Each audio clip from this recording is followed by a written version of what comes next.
Nope, it's not what you're thinking.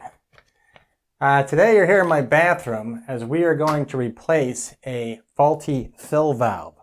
So I ordered a new fill valve.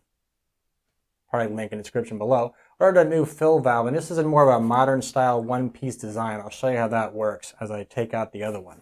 I'll show you how to replace the fill valve. I have a leaky toilet, just runs a little bit, not too loud, but it runs a little bit constantly. It's starting to use a little bit too much water. So it's time to replace it. Pretty easy job. I'm going to show you how to do it. If you stick with me to the end, I'm going to show you how to get out hard water stains and clean your toilet the easy way. Tim Allen would be proud. So I'll show you a link to this in the description at the end also, but a cool little tool to clean your toilet and to have a fun time doing it as well. As far as the tools we're going to need, real simple. I have a channel lock and a 5/8 inch wrench, and that should really be all I need to do this entire job. Plus I grabbed an empty bucket, old potato salad container. I'm going to stick that underneath as I go. So I'm going to set this camera up down here at the bottom so you can see what I'm doing as I work on this. And I'll take you through step by step. It's a really easy job. The tool that I've used, or the fill valve that I replaced, is called Hipent, is the company that makes it. And the thing I like about it, it's just a neat, just a really clean, sleek design. It's easy to put in. It's easy to adjust the water level in your toilet. And it's just one piece, no more float arms sticking out or causing problems, things like that. So if you have a float arm, this is a replacement for that. It's a one-piece construction. Really nice, and it has a water sensor built into it. So let's get started. First thing we're going to do is take off our lid and turn off the water. When you're doing a job like this, it might be time to think about replacing that water valve. The water shutoffs don't last forever. Those seals start to go bad, and if one goes bad, you get a slight drip down there. I know I had one last time I did this, so I should actually think about doing the same. But for now, I'm just going to replace this for you guys. So with the fill valve turned off, as I flush, nothing fills up in the bowl, and that's going to help everything to empty out so I can get to work on the rest of this. If you really want to be completely clean, you can stick a towel in the tank and sop up or soak up all that extra water. I'm just going to open this up and let it drain into my little container down here underneath. So time to get down and dirty.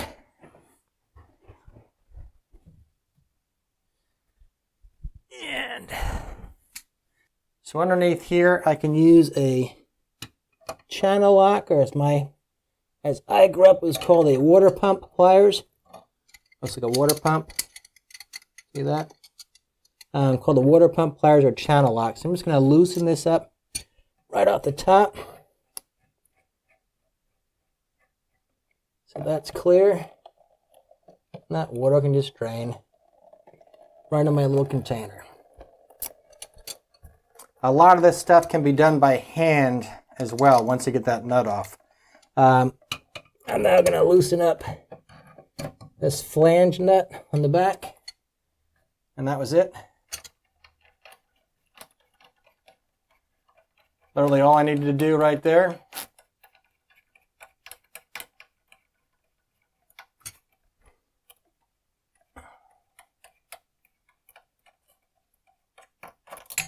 A lot of threads.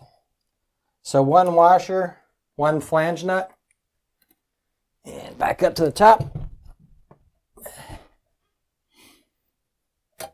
Pull this little cap where the hose goes into the overflow drain or the overflow tube. That noise you hear is my water leaking out of the tank. And out comes one fill valve, in goes another. Really easy job to do. So the way this fill valve works is you pull this little locking ring down once it's installed, and you can adjust your water height just by pulling this up or down. And I think right about the middle is where your water height is going to land. So you can look at your tank and figure out where you want that set. Once you have it where you want it, pull the ring back up, and that sets your water height. Really, really simple design.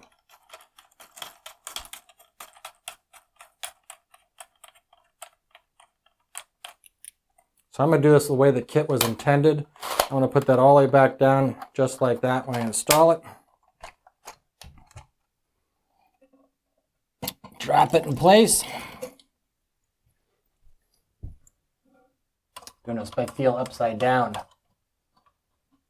and left-handed.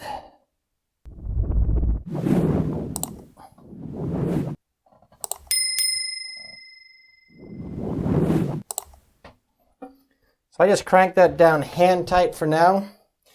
I'm going to push that little locking ring down, set my valve up to where the tank level was before, and I'll adjust it later if I don't like this. And I pull that back up and lock it in place. I take the bowl fill and stick this hose right in the center. And that is where the water comes from that cleans the side of your tank as you flush, or cleans the side of the bowl as you flush, and fills the bowl up with water as you flush. And tighten this up.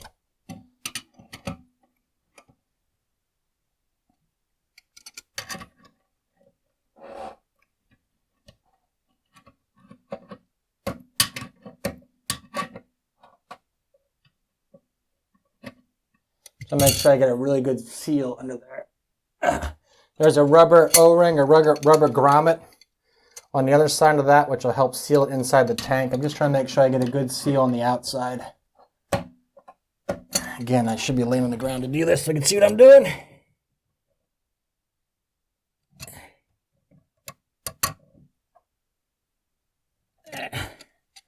That's pretty good. Bring my water supply up.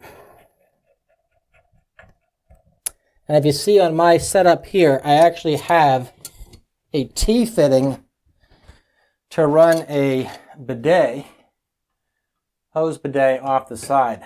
Very nice for your toilet. Before I used one, I thought they were kind of gross, but now I think everything else is kind of gross. So I have a T-fitting on there, and that's what you see if you're looking at this. That T-fitting runs directly to the bidet. So I'm going to tighten my water supply up real gently, no big deal.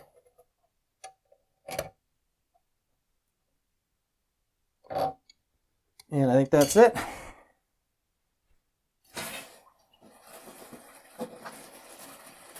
We'll turn that back on, check for leaks, and we should be done. So just need to put the tank back on, the tank lid back on, pick up my extra parts, my rings, and that's it. There you have it. So the job is finished. I'm done. It took maybe 5 minutes, and I was talking most of the time. Really easy. I no longer have water running. I did have an increase in my water bill because that ran for about a month before I caught it. I was away, but so that should fix that problem, should fix my bill, and much quieter, and the problem's fixed. So really easy job, really easy to do. So if you haven't, or if you'd like to know more, you can check out High Bent Fill Valve. I bought it on Amazon, really easy. Again, I put a link in the description below. And if you haven't already, please subscribe to my channel and ding that little bell to be notified when new content comes out. Especially look out for the tutorial on how to clean hard water stains using power tools. We'll have some fun with that too. So see you guys next time. Remember, we're all forever learning.